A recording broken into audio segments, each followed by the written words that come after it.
Teraz niečo pre tých, ktorí sa zaregistrovali na webových portáloch na sťahovanie z internetu. O niekoľko týždňov Slovenská obchodná inšpekcia uzavrie vyšetrovanie pochybných praktík spoločnosti, ktorá vás núti platiť 60-eurové faktúry. Presne ten istý prípad už vyšetrujú aj policajti v Česku.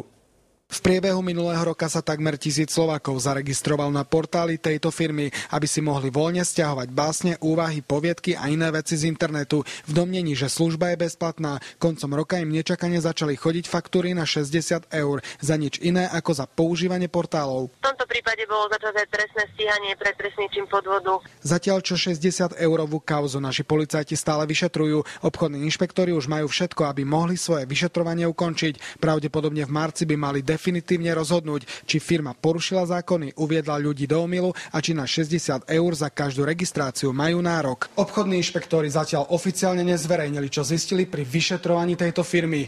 Údajne sa jej konateľ pred nimi niekoľkokrát vyjadril, že táto spoločnosť koná v súlade so zákonom a s obchodnými podmienkami.